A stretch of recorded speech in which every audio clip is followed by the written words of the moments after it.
Hey guys, it's Lucian, and today I am going to be starting the first of probably a few vlogs for the Asian Readathon. If you do not know, the Asian Readathon is run by Cindy from With Cindy, and it is a month-long readathon in the month of May where you read books by Asian authors, or read books about Asian characters, or books set in Asian countries.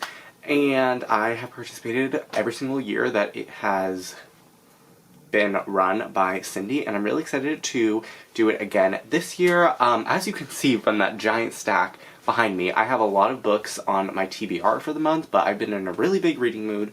It is actually May 3rd, so I am starting this vlog a little bit late, but that is just because I haven't really gotten to reading yet, and also it's currently AP exam week, so I am like doing a lot of tests and stuff, so I'm like in and out of school randomly, so I just did not have time to start a video, but I decided to start one now since I'm actually about to film a huge wrap-up for the past couple of months, like all the books that I've read in the past couple of months. But I did just want to open this vlog up and let you know actually what I've decided to start reading.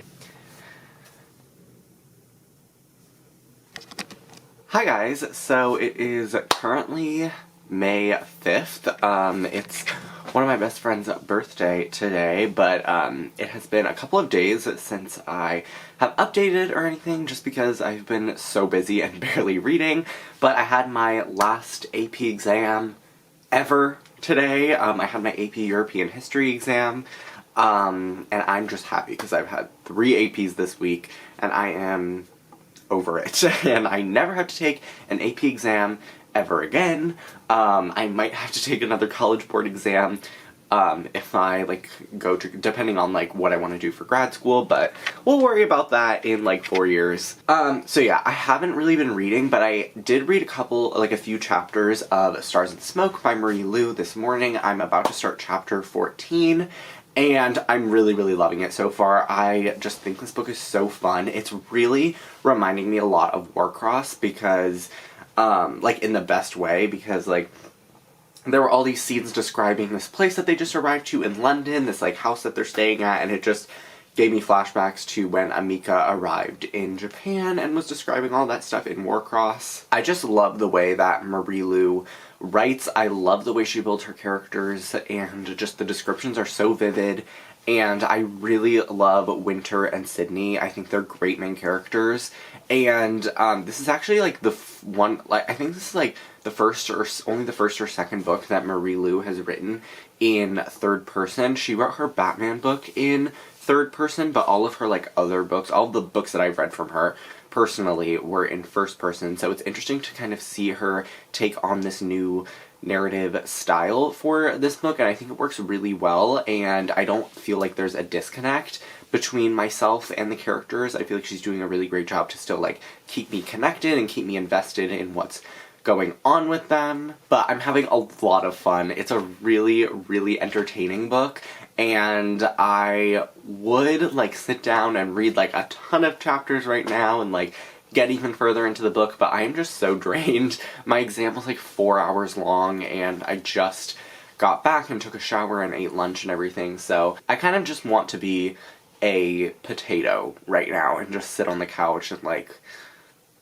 I don't even know, just hang out and watch YouTube and whatever, because later I actually have my friend's birthday dinner in the city that we're gonna go to, so that's gonna be really fun. And I don't know, I might try to read a couple of chapters here and there. I do also have the ebook of Stars and Smoke on my phone, so I'm gonna read a couple of chapters probably when I have time before I have to leave to go to the train, with all my friends and everything. Update on the book, I'm really liking it so far. I just love being in Marie Lu's world, and I just I always know that I'm gonna get a really great story with really great characters and a fun plot with every single book that I read from her, and I have never not enjoyed one of her books. Legend, I didn't love that book that much, but I still have to finish that series. The Young Elites I love so much. It's one of my favorite series. Same with Warcross.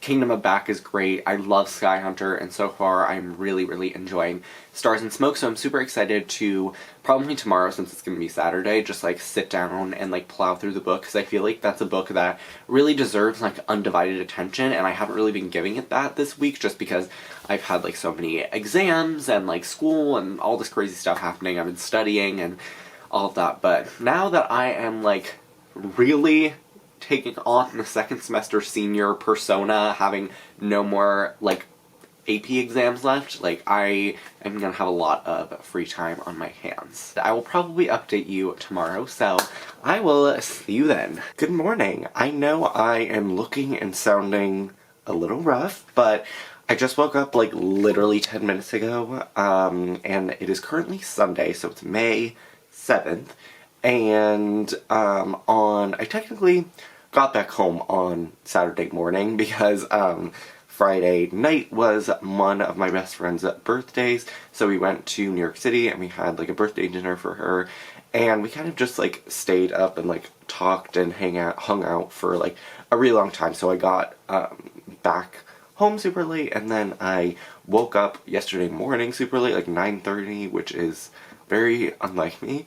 And then I spent most of the day reading, and I actually played golf with my dad, so I spent some time doing that as well. But yesterday I did finish Stars and Smoke by Marie Lu, and I think I settled on a 4.5 star rating for this book. I really, really loved it.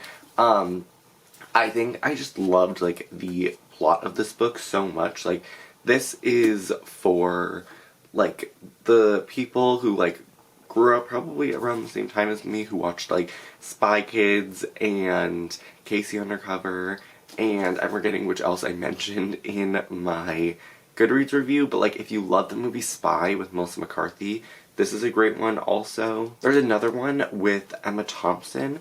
If I can't think of the name of it right now, but if I can, I'll like put the movie poster up. That one kind of reminded me of that. That one's like a husband and wife who end up going to, I think it's Paris, and they're like embroiled in a spy mission. And obviously this book is like, they're teenagers and they've just met, but they are going to London to kind of do this mission. I don't know if I really explained this book, but basically it follows a young pop star named Winter Young, who one day is kidnapped and taken to the headquarters of the Panacea Group, and he is told that he has been invited to the birthday party of Penelope Morrison, who is the daughter of Eli Morrison, who is planning on shipping this drug to South Africa that is going to like destroy the world, basically. And Sydney Cossett is our other main character, and she works for the Panacea Group, and she is sent to like be Winter's bodyguard. So it's like an enemies to lovers romance with like interwoven into this spy mission. It was really fun. Like, if you need a pick-me-up book that's just purely fun, like there definitely are some more serious themes, like Winter's younger brother Artie has passed away, so Winter has kind of a frayed relationship with his mother. Sydney definitely has some past trauma. There's like other stuff that's revealed throughout the book that definitely gives it like a lot more dimension. It's not all just like a fun story, but for the most part, like the plot is really fun. And the characters are great. Of course, it's Marie Lu, so all of the characters are really well developed and well realized. And yeah, I just thought it was a really, really fun time. Like, it wasn't my favorite book of all time. Like, I don't think it's my favorite Marie Lu book, but especially since like when I was actively reading the book, like I was flipping the pages, I was getting really, really into it, but when I wasn't reading, I had to like force myself to pick it up. Like, I don't really know why, but it was kind of just like not gripping me to actually take the book and start reading it. But once I did start reading it, I was really, really invested. So I don't know if that's like a me thing or the book thing. I don't know, but it wasn't like a full 5 stars for me, which is why I gave it 4.5. But overall, I think it was great. Marie Lu is definitely one of my favorite authors, and I'm super excited for the sequels in this series because they each have like a new mission, and the last chapter of this book was kind of like a glimpse into the next book. And I'm super excited to see Winter and Sydney again and just have like another fun spy mission. And I'm really curious to see like where those other books will take us setting wise. So it is many, many many days later. It is currently May 11th, and the reason that I haven't really been updating a ton is just because I haven't really been reading and or like I haven't had a ton of updates to give or like thoughts to give, but I think now that I'm like sufficiently into like, or like I'm quite a ways into a book, I would give a little bit of a reading update. So I'm currently on page 364 of Song of Silver, Flame Like Night by Meili Wenjiao, and I'm really enjoying this book so far. The only thing that is annoying me is that I feel like I'm reading this book so slowly, where I'll feel like I have read 100 pages and then I'll check and I've only read like 30. So I don't really know why I'm getting through this book at such like a snail's pace, but since I am enjoying it, it's not too big of a deal. But this book I did not really describe. It follows two main characters. The first is Lan, who is living in a world that has been taken over by this sort of army. It's a new dynasty called the Last Kingdom, and her mother was killed by these people that have taken over this land, and she works as a song girl in a tea house in this kingdom that she lives in. And our other main character is Zen, and he is a practitioner, so someone who has magic, and they basically end up having a chance encounter and going on this journey to figure out the meaning behind a seal that Lan has, like, kind of like a tattoo that has magic in it, and this is steeped in ancient Chinese mythology, and there's this whole sort of magic system revolving around yin and yang and qi, which is like this energy that flows through the magic system, and there's just a lot of really cool mythology, which is probably my favorite part of this book. I love Meili Wenjiao's writing. It's very, very descriptive, and maybe that's why it's taking me a long time to read it, just because I really have been trying to like sink into all of the imagery and all of like the surroundings, so perhaps that is the reason, but I really am liking these characters so far. I think I like Lan's perspective a little bit more than Zen's, but they're both pretty interesting. I really love the mythology in this story. I love like East Asian mythology, and we are really dealing a lot with, especially in this portion of the book, these four like demon gods. So there's the Black Tortoise, the Azure Dragon, the White Tiger, and the Crimson Phoenix, and those are stories that I have loved for like ever. I remember like reading like tiny little books about them in like elementary school and just hearing some of the stories that are referenced in this or like alluded to in this story, and I think the world building is really interesting. There are epigraphs in front of each chapter, and I just think it's really cool. There's like a school that the two characters go to, and it teaches a lot about like philosophy and all that sort of stuff. There's like the religion, I guess, in this book is kind of based in similar principles that are in like Confucianism, and different like world religions have always really interested me, and I think that I am going to try to take like a lot of religion classes in college, and there are a few that I already like have seen on the course catalog that have really caught my eye. So I just really love the magic and the mythology in this book, and the world, and even the plot is really interesting.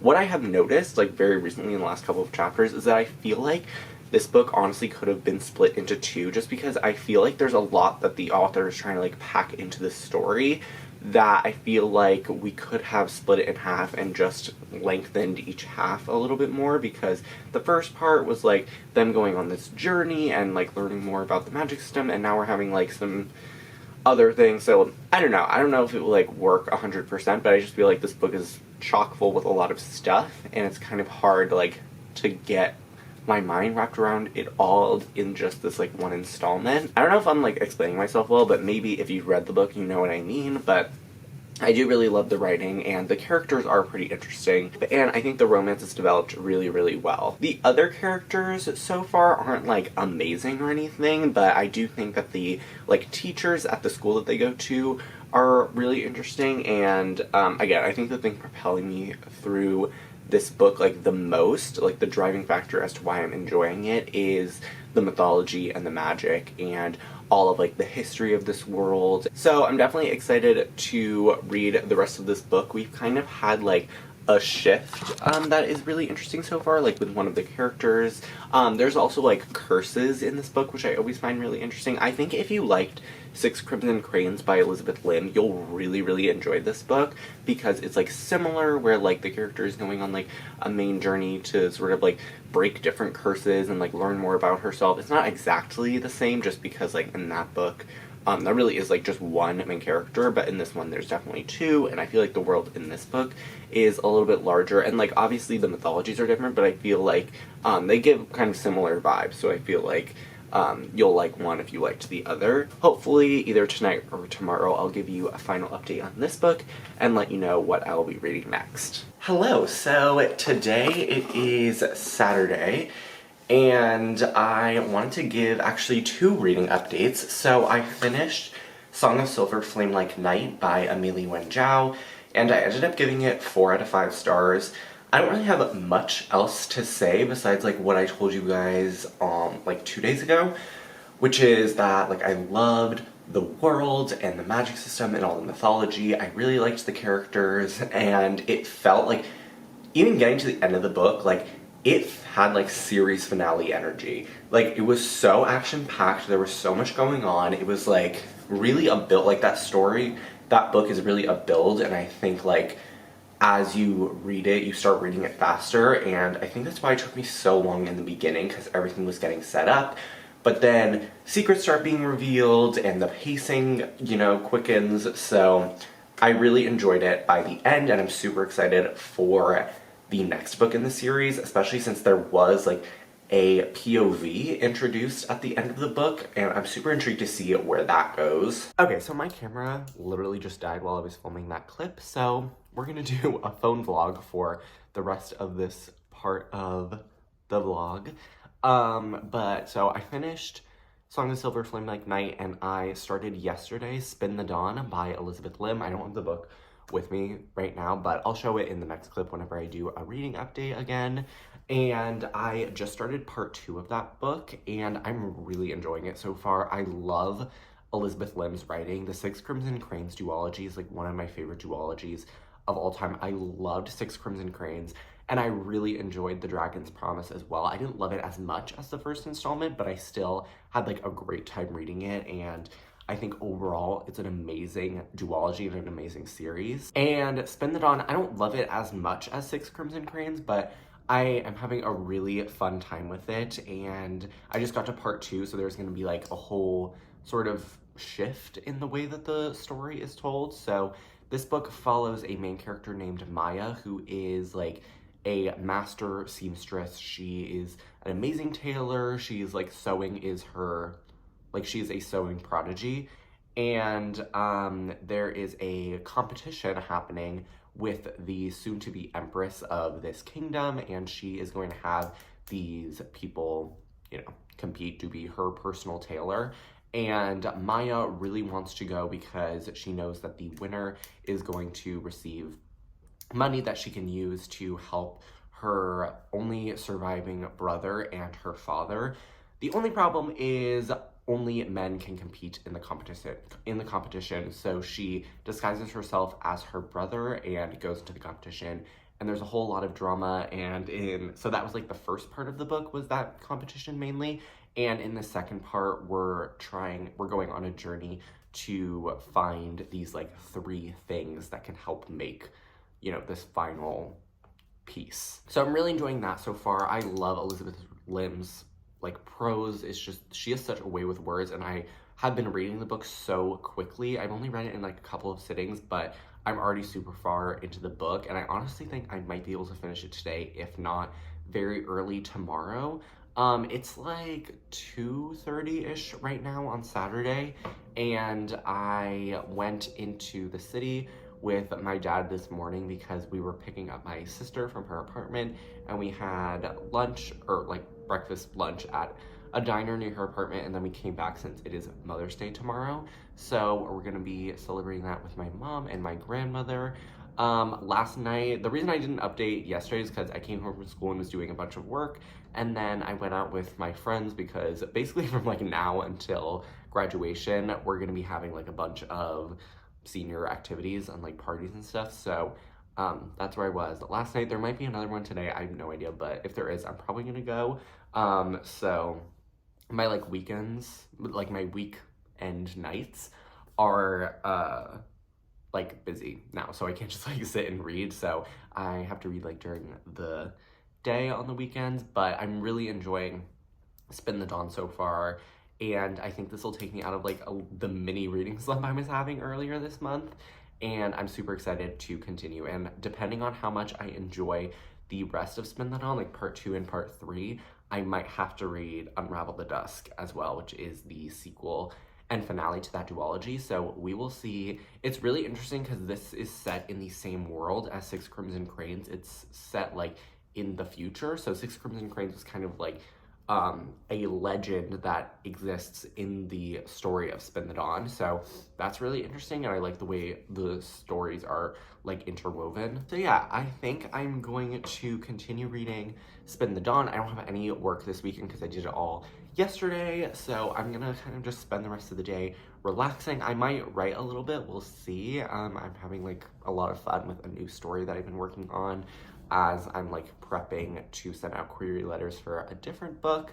But yeah, I am very excited to get further into the story, and I will update you when I have made it farther into Spin the Dawn, or I just have something else that I want to talk about. Hello, so it is the next day, it is Sunday. It's actually Mother's Day, so happy Mother's Day to all the moms out there. But I actually have a reading update, and it is that I finished Spin the Dawn by Elizabeth Lim, and I think I'm gonna give this book a 3.5 out of 5 stars. I did really enjoy it, but I realized something about Elizabeth Lim's books. I didn't feel so much of this in Six Crimson Cranes, but I definitely felt it in The Dragon's Promise and in this book, and it's that I feel like she's biting off a little bit more than she can chew, like realistically, because this book and even The Dragon's Promise felt like a bunch of different book ideas like stuffed together, and it felt a little bit choppy and clunky for that reason, because it was like segmented pieces of an overall story. Because the first part of this book is like the actual competition, the second part is this journey, and then the third part is this like weird curse sort of situation that will lead into the sequel, which I do plan on reading. I actually might like read it right after this. I don't know, we'll see. I don't know if I'm gonna start another book today, but I have like my stack of like books that I want to get to the soonest, so maybe I'll read Unravel the Dusk sometime later in the month, or unless I decide to like read it right after this. But yeah, so I think I'm gonna give this a 3.5 out of 5 stars. It was just a little bit clunky. I feel like this gives like debut fantasy vibes, and I don't know if Elizabeth Lim wrote her Twisted Tales books, like one or two of her Twisted Tales books before Spin the Dawn, or if this was like her actual debut. I don't know. But this did feel like a debut original fantasy. So, yeah, that's one thing, but I do like that it's set in the same world as Six Crimson Cranes. I think that the mythology is really interesting. The whole thing about like the sun, the moon, the stars, all that sort of stuff is really fun. And I like that this book is like about someone who has a really strong interest. Obviously our main character is a tailor, so that's like a thing that propels her and a lot of her journey. I really liked Maya. I thought she was an interesting character. I thought that she was very motivated and that she was very, like, a very active protagonist. It didn't feel like things were just happening to her. It felt like she was choosing to do a lot of things. Even if I didn't agree with all of her decisions, I always admire that in a main character. And the prose was really great. I just do feel like the plot was, like, a little bit weak. And I do feel this way for, like, all of Elizabeth Lim's books. Even Six Crimson Cranes, which I gave 5 out of 5 stars, there were parts of the plot that I didn't, like, love. And I do feel like these synopses of her books always, like, leave out some crucial pieces. So we'll see if this continues in Unravel the Dusk and also in Her Radiant Curse, which comes out later this year. So I don't know if that's just, like, the way she writes her books or whatever, but it is something I've noticed. And it's not necessarily, like, a horrible thing. It's just not something that I love. But yeah, overall this was a pretty solid fantasy. I think if you need like a lighter fantasy book, and you like sort of East Asian mythology, and you like books about like competitions and quests, definitely pick this up. The thing is, like, I liked the pieces of the plot, I just don't know if the execution was like my favorite. So that's why I didn't give it like a 4 or a 5, but definitely solid, and I will continue on with this series and get to the second book very, very soon for sure. So it's been a couple of days, I think it's only been 2 days, and I don't think I even mentioned that I did actually decide to read Unravel the Dusk by Elizabeth Lim. I decided that since I chose to like continue on with the series and read the second book in the duology, I was like, let me just read now so that everything from the first installment is like fresh in my brain. So I bought a copy, and I'm currently on chapter 19, so I'm on page 172, which means I'm about like halfway into the book, I think. And I'm really, really enjoying it so far. I think I'm liking it a little bit more than Spin the Dawn, so I feel like this could probably get like somewhere in the 4-star range. I just think it's really, really interesting. It's super fast-paced thus far, and there have already been like a ton of really insane plot twists that I have really been enjoying. I think that the way the story is like playing out is really interesting. I think it's very different from the first book, with like not in a bad way, like the heart of the story still remains, but I feel like it was really good the way Elizabeth Lim isn't like rehashing old stuff. Like, it's not like there's another trial or anything. It's very like, it's definitely a new storyline. There was a chapter where we have someone telling the main character Maya like a legend of their world, and it's actually the story of 6 Crimson Cranes, which is really interesting. So that was fun to read about, and I'm really enjoying all the characters. We do have like the typical second book in a YA series thing where the main love interests are separated, so that's been a little bit frustrating thus far, but I'm sure like soon they're gonna end up meeting and stuff. And I think that Maya's character arc in this book is already really interesting because she's being put in these roles and positions that she has to deal with because of her own decisions, and she doesn't like regret her decisions, but she is like trying to figure out a way to deal with them in a really smart way, and I think she is a super interesting main character and very different from some of the other YA protagonists that I've read. It's always a little interesting doing monthly vlogs because I don't feel the pressure to update every single second or every single day, but then I end up just not filming for days on end, and then I have like a huge reading update to give when I finally do film. But I do actually have a reason for that this time, and that is because both my memory cards were full, and so I had to edit my wrap-up so that I could delete footage off of my camera. So I spent, it's currently Sunday, and it's like May 20-something, and I spent a lot of yesterday editing and uploading that video and also doing a project for school. But I finished the video stuff yesterday, and I finished my project this morning. And a couple of days ago, I also finished Unravel the Dusk by Elizabeth Lim, so I'm going to talk about this book a little bit, and then I'm going to talk about the book that I started reading after this. So I ended up giving this book a 3.75 out of 5 stars in the end. I know I said I would probably give it somewhere in the 4-star range, but by the end of the book, I was kind of like, I don't know if it's like that as good as like a 4-star, so I settled on I think the exact same rating that I gave at Spin the Dawn. But I do really like this series. I said in my last clip like how much I was enjoying Maya's character arc in this book, and I think it was a really interesting way to like continue with the story, and like because she had a really interesting internal conflict in the first book where she was like, she had this secret but she wanted to protect and save her family, and in this book she is kind of dealing with a literal demon that is trying to take over her body and her life, while also, again, trying to save and protect her family and the friends she's made. And this book is very, very action-packed. There was a lot of plot in this book, and I feel like that might be part of the reason why by the end I didn't love it as much as I was predicting. Just because there were so many things going on and the chapters were so fast-paced that I didn't really have time to process anything, and therefore was kind of just looking for like moments with the characters that I really enjoyed and ended up not loving the plot as a whole. But overall, I really enjoyed this series. I love Elizabeth Lim's writing. I think this world was so fun and I loved the magic system in it. A lot of the characters really grew on me in this book, and I don't know, I really love Maya. I think she's so motivated.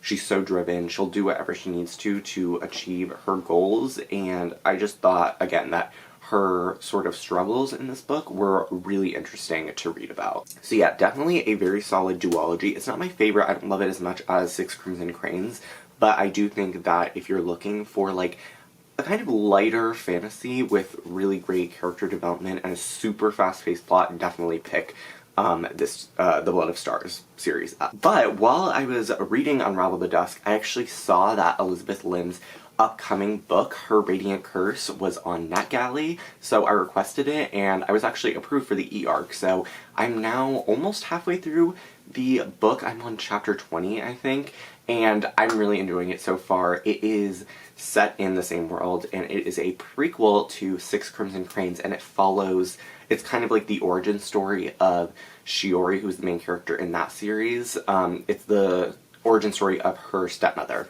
So that's really interesting. I'm really enjoying the book so far, and it follows kind of two sisters. One is named Chani and one is named Vanna, and they are kind of polar opposites. Chani was cursed to be like sort of like a beast monster looking creature, and her sister was born with like this heavenly light, and everyone is really attracted to her, and they kind of end up, it's sort of like difficult. It's kind of hard to explain the book because, like, I feel like if I get into the plot it might spoil some things, but basically we have Chani kind of trying to figure out how to fix the curse. She's, like, dealing with all of these political figures, and, like, she has this connection to this, like, snake demon that is in the jungle that ended up cursing her when she was a baby, and all of this sort of stuff. It's very magical, and I'm really, really enjoying it. I think I'm enjoying it kind of like, I'm not loving it as much as Six Crimson Cranes, but I also think I'm enjoying it more than Spin the Dawn. I think it's just like more my type of story. It's a little bit, it's like hard to explain because the plot, like, there's like a lot going on, but it also feels like a little bit slower paced, which I'm enjoying because there's a lot of character moments within the action-packed sort of sequence of events. And I'm really interested because this book is actually a standalone, so it's like, you know, it's not like a duology, so I'm excited to see like how the rest of the book plays out, just because the plot so far has not really been what I was expecting, and I feel like, again, like what I was saying earlier, like it's not a ton has happened, but it's also been like really fast-paced. Like there will be one plot point stretched over a lot of chapters, but it never feels like it's dragging. I feel like, I don't really know how to explain it, and also I don't want to say too much because this doesn't come out until August, so yeah, I'm gonna try to tread some water a little bit when I talk about Her Radiant Curse, but I'm really enjoying it so far, and again, I'm loving Elizabeth Lim's writing. But today, I think I'm gonna try to finish Her Radiant Curse.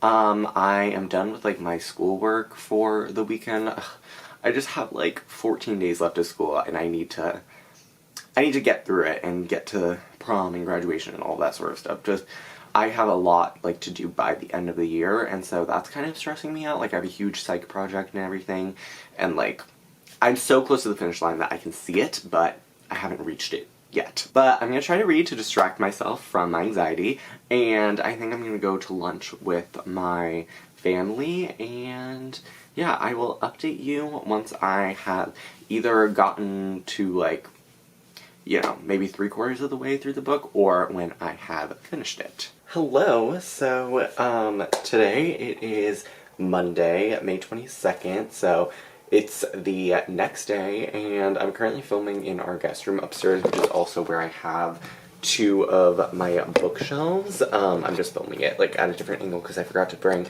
my tripod up here, so I'm balancing you on one of the nightstands. But I actually have a reading update, and it is that I actually finished, hold on, let me move here so I can put the cover up. I finished Her Radiant Curse by Elizabeth Lim, And I absolutely loved this book. I ended up giving it a full 5 out of 5 stars because the second half of this book was just so amazing, and the ending of this book literally, like, was more perfect than I ever could have imagined or come up with on my own. Like, once it was one of those books where, like, once you finish it, you just feel, like, hollow inside, and you feel like when you look back on everything that happened earlier, you just, like, understand everything more, you appreciate everything more, and I just, like, can't even think of a single complaint about this book. I don't even know if I was saying, like, stuff that I wasn't liking yesterday, but, yeah, I just love this book so much. I think it's such a beautiful story, and I think the ending really, like, adds to that statement.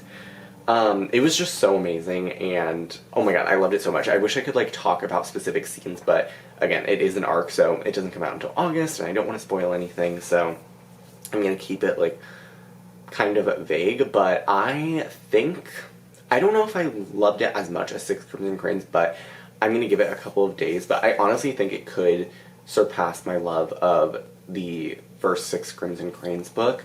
I just loved it that much, and, like, it was so perfect. Like, literally, I read the second half so quickly, I could not put it down. I was reading it, like, in class, like, when there were lulls, or when I had, like, finished my independent work, and oh my god, it was just so good. Like, the epilogue was perfect, just the way everything wrapped up, it came full circle.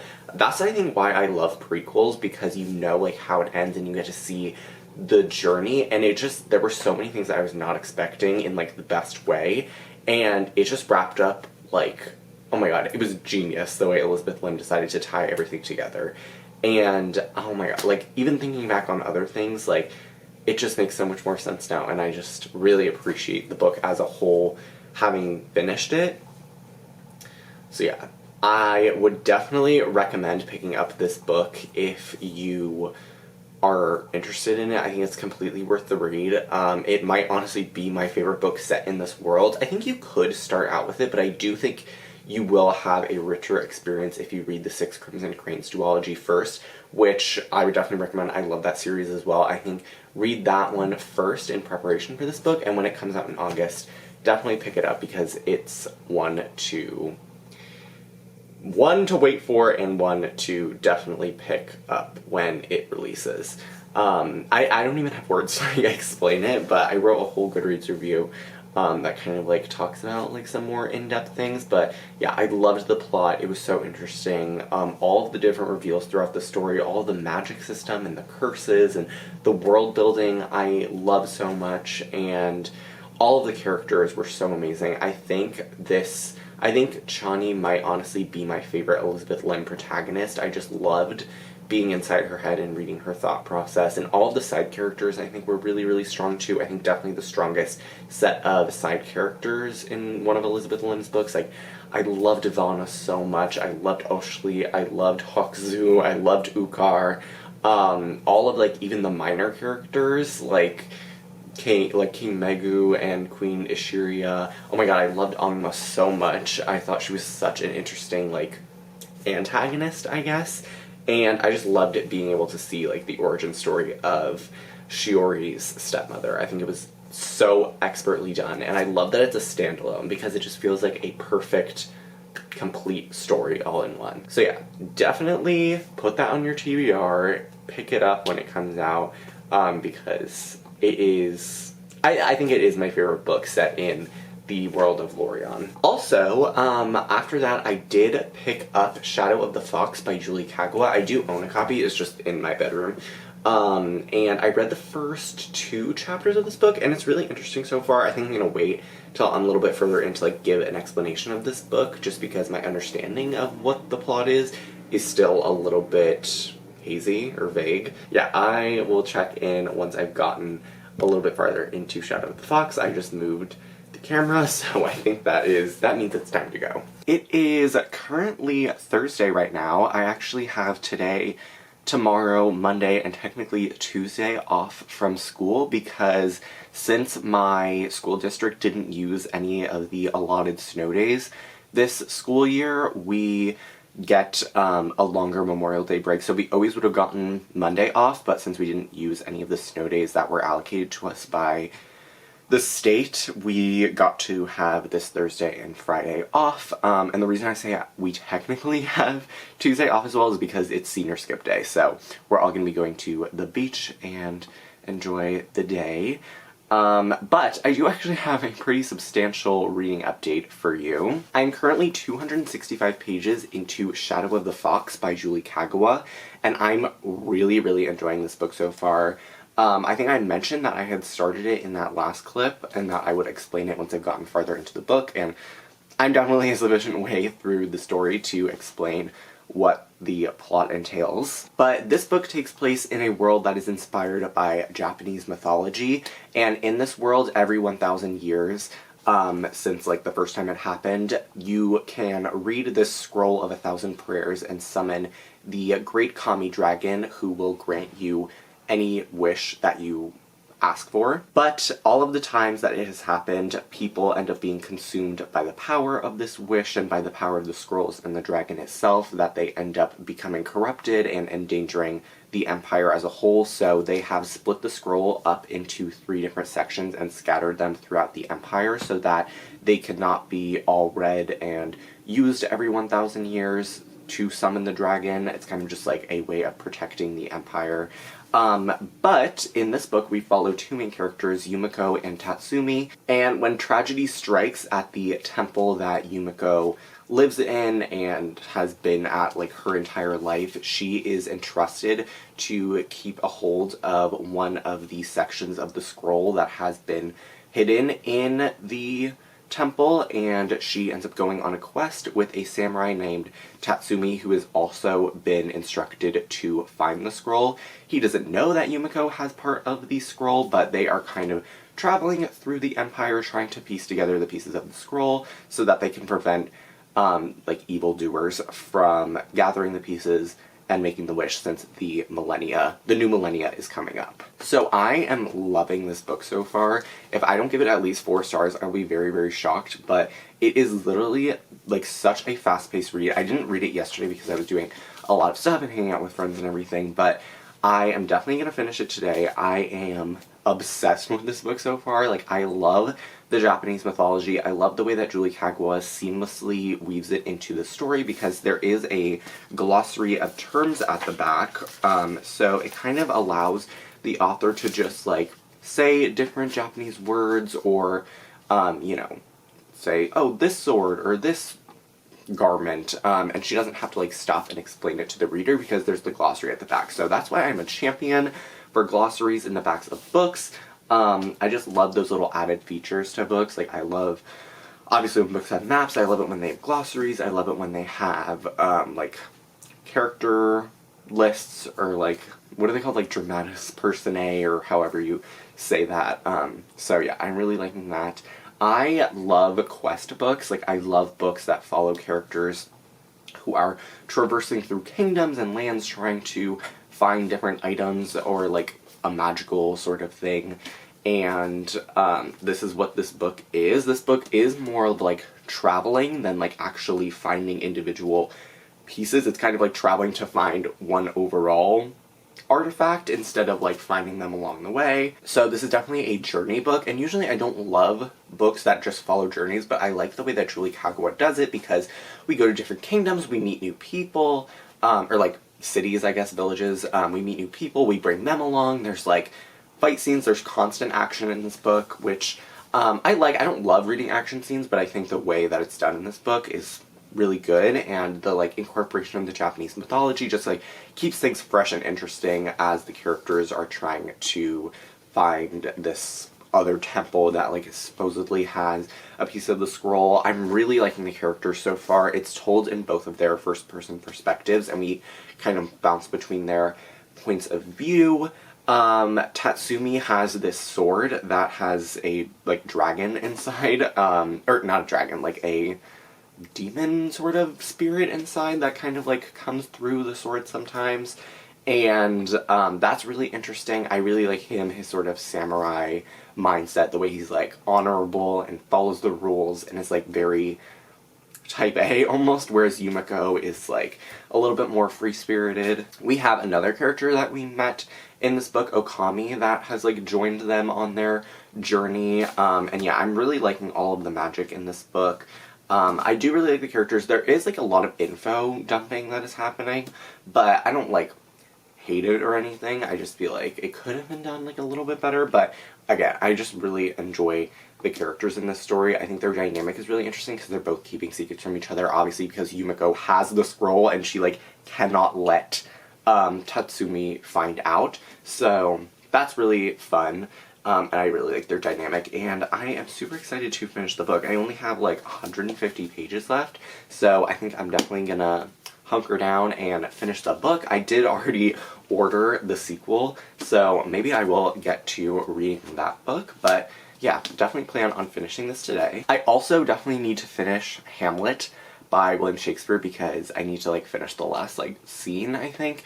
For my English class, that's the last thing we're reading, so I'm probably gonna read Shadow of the Fox first, and then read that because it's not due until like Wednesday technically, so I'm gonna read Shadow of the Fox, read Hamlet, and then maybe get to the sequel of Shadow of the Fox because it's supposed to come out, or like arrive at my house tomorrow, but there is the ebook on Scribd, so I'll survive until it arrives. But yeah, I'm excited for the day, and I will let you know once I've finished Shadow of the Fox, and I will tell you all of my feelings on the end. So, I can't remember if I updated yesterday or the day before, but whatever. I actually did end up finishing, just like a couple of hours ago, Shadow of the Fox by Julie Kagawa, and I really enjoyed it. I think I've settled on a 4 out of 5 star rating because I did really enjoy the book overall. I liked the two main characters, I really enjoyed the plot, I liked the writing style, I really enjoyed the world, but there were just some things that kept me from giving it like that perfect rating.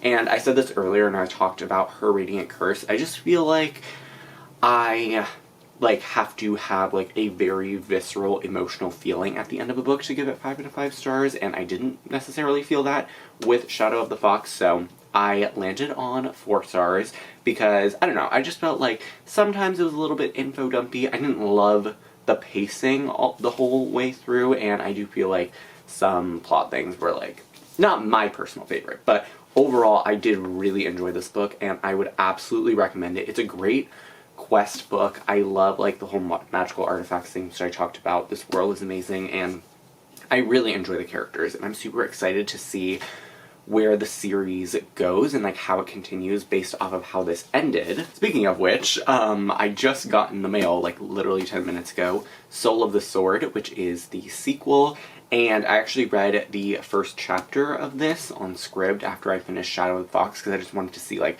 how the story would continue, like how Julie Kagawa would lead us into the next book, and I loved the opening chapter of this book. It's set 1,000 years in the past, and it shows like one of the times that the Kami dragon has been summoned, and it kind of gives you some backstory on the titular sword that I'm guessing we will kind of learn more about and deal a lot with throughout this installment because of the way that the first book ended and like all the stuff with like that whole demon that's in Kamigoroshi, the sword, and all of that. But I love this cover so much. I think the covers of the series are amazing. This is actually the Owl Crate exclusive edition, which I've had for literally years, like since it came out in 2018, I believe. I will say I wish the map in this series was like a little bit more detailed. So yeah, I think I'm going to start reading this, and I have a feeling that I'm going to want to jump into the third book very soon after, and I think that will probably close out this month for me just because I think it's the 26th now, so I'm probably going to finish this either tomorrow or on the 28th and then read The Night of the Dragon after that. So yeah, I'm probably going to order that, and I will definitely try to get further into this book. I'm just super excited to see, again, like how everything progresses. But I will let you know once I have a reading update for that book. I'm probably gonna swim a little bit. It's like a little past 5 right now. So yeah, I haven't been in the best mood the past couple of days. I've just been like in a funk and like I need to get back in my groove. But anyway, I will let you know once I've read some more of Soul of the Sword. I know that I filmed basically every single clip of this vlog in this exact angle, but it's just like the easiest one for me because I don't have to like move my tripod or anything, and it's just like a good angle. Like, I like the background, all of that. But it is Sunday today. I still have today and like Monday and Tuesday off from school, which I'm really happy about, and I get to go to the beach on Tuesday with my friends. I'm really excited because it's skip day, and I might be playing golf today, but I did want to give a little reading update because it is the morning, and I didn't feel like updating yesterday, but yesterday I like went with my family on like a little day trip, and I'm now on chapter 15 of Soul of the Sword. I'm on page 231, and I'm really enjoying this book so far. I don't think I'm enjoying it as much as I was Shadow of the Fox by this point, but I feel like this is one of those books where like I kind of want to reserve like a lot of my current thoughts until the end of the book, because I feel like the end and like a cliffhanger might change the ways I'm feeling right now. But at the moment, I do think I'm enjoying it. I think it's a solid sequel. I feel like it could be suffering from a little bit of a middle book syndrome just because it is pretty slow right now. Like, we haven't even really gotten into like the crux of the plot. It's just been a lot of like planning and setting up and like reintroducing things and getting acquainted with like new aspects of the world. Like, there hasn't really been like a central mission that's actually been started yet. It's kind of just like a lot of planning for that and like some steps along the way to start it.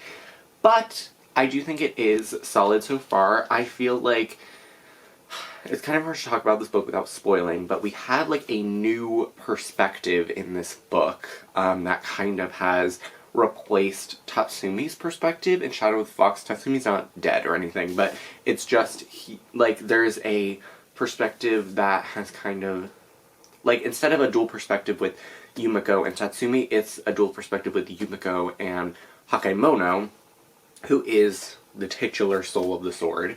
And so that is like something that is interesting because we don't exactly, like, we did just have a point of view chapter from Tatsumi, but the majority of the book has been either Yumiko or Hakemono. We have had a couple of chapters here and there from Suki's third-person perspective, but the two like main storylines and POVs in this book are that of Yumiko and Hakemono, and I am really enjoying Yumiko, but I feel like in Shadow of the Fox it worked a lot because Yumiko and Tatsumi balanced each other out really well, and their voices and their stories and internal like conflicts and monologues kind of balance each other out. But I feel like Yumiko is doing a lot of planning and like setting up and like doing like small minor things, and then Hakemono is on like these giant like missions, like killing people, and it's just kind of hard being in his head because it's just a very dark place to be. And I love villain perspectives in books. I always find that that's an interesting device for an author to employ, but I feel like in this book it's a little bit much at times. So I do think that this is a darker story than Shadow of the Fox, and I have a feeling that it's probably going to be the darkest book in the series, kind of just like, because it is the middle, it is like sort of like the Dark Night of the Soul, I guess, like that sort of part of the overarching plot of the story. But I am enjoying it. Like, I think it's really interesting, like from a craft perspective, that Julie Kagawa decided to include Hakemono's perspective. I do just wish we had a little bit more from Tatsumi, because that chapter that we just got was like one of my favorites in the entire book, and I just think it would be really interesting with the way that like Tatsumi, with the like current state of his character, I thought it'd be really interesting to have like more chapters from his perspective, and that last chapter that I just read like reinforced that idea. So definitely enjoying it. I have a feeling since I am in part 2 now, things are really going to start like picking up, and we're going to get into like the actual like thing that we've been setting up the entire like first 200 something pages of the book, which I'm really excited for. We've had some really cool mythology in this book. It's actually was kind of scary. Like, there is a chapter in this book in the Forest of a Thousand Eyes, and there were like these really scary creatures that I was not the biggest fan of. Definitely the scariest one, I forget what it was called. Oh yeah, it was called the Sagari, the Sagari. It is a disembodied head of a horse that drops from the tree branches to frighten passerby. I was not into that personally. But I do think it's really interesting how Julie Kagawa is kind of balancing the dark and the light. And I'm interested to see, like, what happens, because I flipped through, and that is the only chapter we get from Tatsumi's perspective until, like, the very end of the book. Like, I think the next time that we get his POV, is not until chapter 28, page 393. So that's, like, almost the very end of the book. So, I don't know. I'm interested to see if I'm gonna enjoy Hakaimono's perspective anymore. I think Suki's perspective starts to become more frequent at this point in the story, so that's definitely something I'm gonna look for. But yeah, I'm interested to see just, like, how this book continues and if, like, the plot picks up anymore. But I did actually order the third book in the series, so I'm gonna try to finish Soul of the Sword today and then get into book 3. But I did also finish Hamlet by William Shakespeare, which I know I talked about in one of the earlier clips, and I actually really enjoyed it. I ended up giving it 4 out of 5 stars. I think it's a really cool, like, story. I really liked it, and it wasn't actually that hard to understand, which was good, because I feel like past William Shakespeare plays that I've read were more difficult to understand. I don't know how many I've read at this point. I think this was either my 3rd or 4th, but it was definitely my favorite. So I really enjoyed that, and I actually will probably pick up more Shakespeare books. I like reading Shakespeare books for class because the teacher kind of helps you discern the meanings of certain things, so that's good, and I might end up taking a Shakespeare class in college. I will probably, the next time I talk to you, probably have finished Soul of the Sword, and I will let you know all my thoughts on that book, and yeah.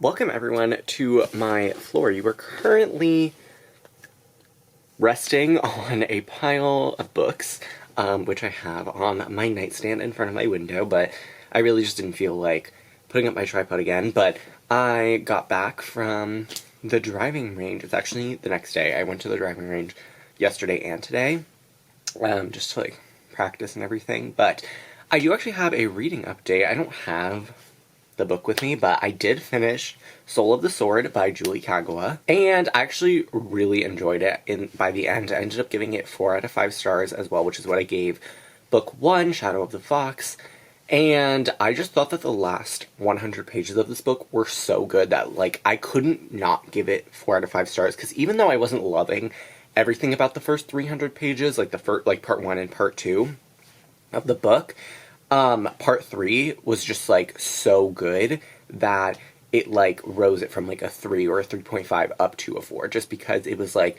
the last 100 pages was, like, what I've been expecting from this series all along. Like, it was the promise of the premise, essentially, that I was looking for, because we actually get to see, like, the whole thing with the scroll, and, like, we get to see the characters in, like, really interesting ways and making interesting decisions for sure that will definitely have repercussions in book 3, which I did read the first 2 chapters of this morning, so I'm going to read a little bit more of that probably right now. It is Memorial Day, so I'm probably going to be hanging out with my family, like, by the pool and everything, but I liked getting to see the characters a lot more. Like, Yumiko, I definitely started to enjoy more. Hakaimono's perspective, I enjoyed by the end, and I definitely like the journey that I think his character is going to go on in book 3, and I'm super happy that we got Tatsumi's perspective by the end, and he was like I think he was chapter 2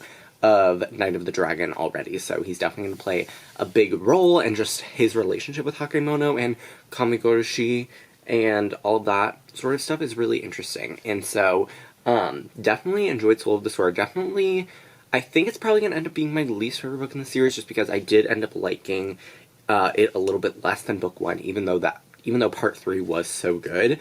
But we will see what happens with Night of the Dragon. Already, it's super action-packed. The first chapter was really interesting. It's also, like, the first chapter in Soul of the Sword takes place 1,000 years ago, and we kind of get some backstory on a few of the characters and, like, the world, so that was fun. And we are kind of getting back with the characters, recapping Soul of the Sword a little bit, but it's the shortest book in the series. I got it yesterday, and it is the shortest book in the series. It's like 350 pages, so I'm expecting it to be chock full of action and a ton of movement and character development, and I'm really, really excited for it. I think most people who have finished the series say that Night of the Dragon is their favorite. I'm going to get into some more comfortable clothing that isn't golf attire and read some more Night of the Dragon, and I will let you know once I'm probably about halfway through. So you know how I said that I would probably update you all on my thoughts on Night of the Dragon when I was about halfway through? Yeah, so I actually finished the book, and it's actually been a couple of days since I finished the book, but I figured since this was the last thing that I was reading in May that it wouldn't really matter when I updated as long as I updated, so I just decided that I would talk to you guys about it now and also close out this entire readathon and vlog. So, Night of the Dragon, as I have with the first two books in the series, I actually ended up giving this 4 out of 5 stars. I really enjoyed it. This book gave me a lot of the same vibes as The Midnight Star by Marie Lu, which is one of my favorite finales of all time, one of my favorite books of all time. I don't think it was, like, as good, but just, like, a similar journey. We're reaching, like, obviously, like, a really big piece of these characters' stories. There was a lot of character development in this book, especially. Like, I think we saw the most, you know, movements with characters in this book in the series as opposed to Shadow of the Fox or Soul of the Sword. And I don't know which is my favorite book in the series. It's either this or Shadow of the Fox. I think this book was really, really great. I just really enjoyed, like, all of the magic. I feel like everything finally clicked for me 100%. Like, I was not really confused. I never had to, like, flip through. I don't think I flipped through the back of the book, like, for the glossary once, because I had just, like, everything was so well realized and well described that I didn't need to go and, like, see what things were. Like, I was able to kind of compartmentalize them all. I do think that this book was a little bit too short and, like, action-packed. Like, this is probably one of the most action-packed books I've ever read, and I feel like a lot of the time these scenes would get jumbled in my head, especially since it is first-person perspective most of the time. Like, we did have a big fight scene from Suki's perspective, which is in third person, but I just felt like a lot of the time there were so many moving pieces that it was hard to keep track of all at once, especially when there were so many action scenes. Like, once we got to the second half of the book, there were action scenes in every single chapter. Like, it did not let up once, and so I feel like that was a little bit difficult, but I do think the things were that they, like, pieces of the plot were well written. It's just, like, it was a lot. But I do think overall this was a really great finale. Julie Heckwood definitely took a lot of risks, and I'm honestly shocked at some of the things that she did with this book, and I know some people were, like, a little bit upset about a few things, but I thought it was really well done, and I did really enjoy the book, and I thought the ending and the epilogue were really, really interesting, and I love these characters. I think the world is so fascinating. I did really like the overall plot of this book, even though I did think that it was a little bit too fast for me. Like, this is a pretty short book. It's only, like, 350 pages, but it just, everything was, like, so fast moving that it was, like, speeding by, like, very important, like, scenes. So, I don't know. I did really, really enjoy it. I ended up giving it 4 out of 5 stars, and, like, even my complaints are very, very minor because I do think that this was a great way to finish off the entire story of this trilogy. It just was, like, there were some things that weren't my personal favorite, but I think this is a really great trilogy overall and definitely one to binge read if you have the time. But that is it for this vlog. I really hope you guys had fun following me along this month. I think I read about 8 books for the actual Asian Readathon because I read 9 books this month, but one of them was Hamlet, and obviously that does not count for this. I read that for school, but all of these, like, books, like Stars and Smoke, Song of Silver Flynn Like Night, Spend the Dawn, Unravel the Dusk, Her Radiant Curse, Shadow of the Fox, Soul of the Story, and Night of the Dragon, all of those did count for the Asian Readathon because they were all by Asian authors and featured Asian characters. But yeah, it wasn't the most books that I've read, like, in a month, obviously. It's just getting to be a really busy time for me, especially June. June is going to be the most hectic month of my entire life. Like, I don't even know if I'm going to get through, like, any books this month. But yeah, that is it for this video. I really hope you guys enjoyed. All my social media links are in the description box below, and I will see you in my next video. Bye!